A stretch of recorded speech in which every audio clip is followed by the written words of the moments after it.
Evolutionary psychology has been applied more in explanations of religious beliefs than other beliefs in the paranormal, but there is very little difference between these categories, and so it seems likely that the same explanations can be applied in anomalistic psychology as well.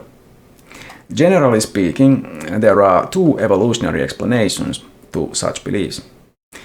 Either the beliefs themselves conferred our predecessors an evolutionary advantage, or they are byproducts of some trait that conferred that advantage.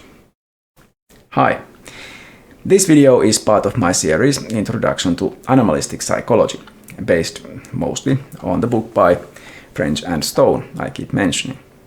If you are interested in psychology or paranormal phenomena, keep watching.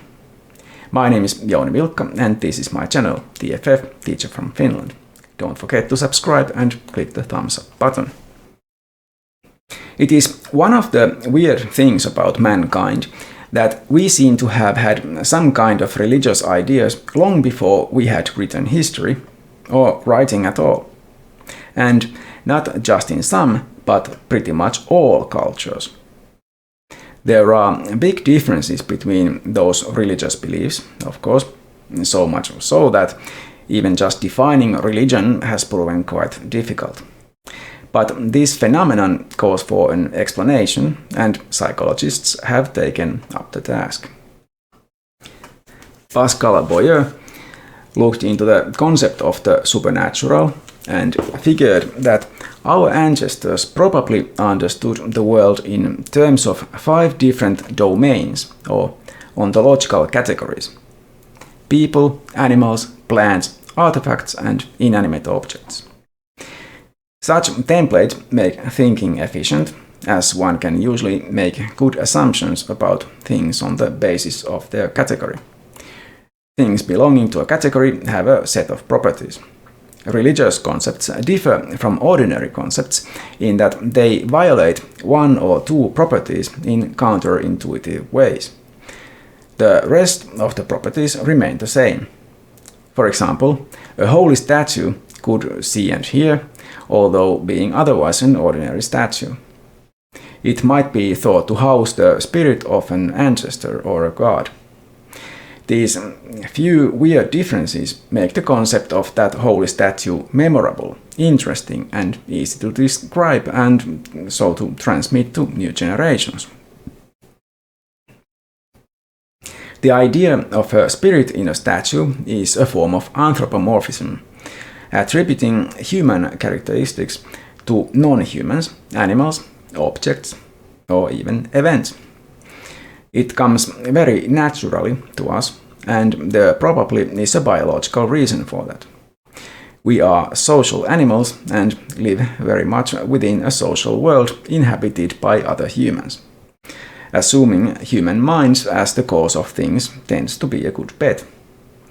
Having a tendency to do so would then have an evolutionary advantage, even if it causes some misattributions, such as believing the god in the statue to be the cause of a calamity. It has also been suggested that magical thinking can be adaptive by enabling us to alleviate stress and anxiety.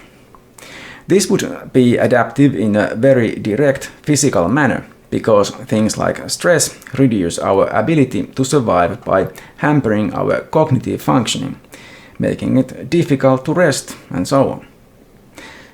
So, a ritual that relieves stress would be useful, even if based on nothing real. French and Stone emphasize that the fact that weird beliefs may have served an adaptive function in our evolutionary past does not mean that they do so in the present.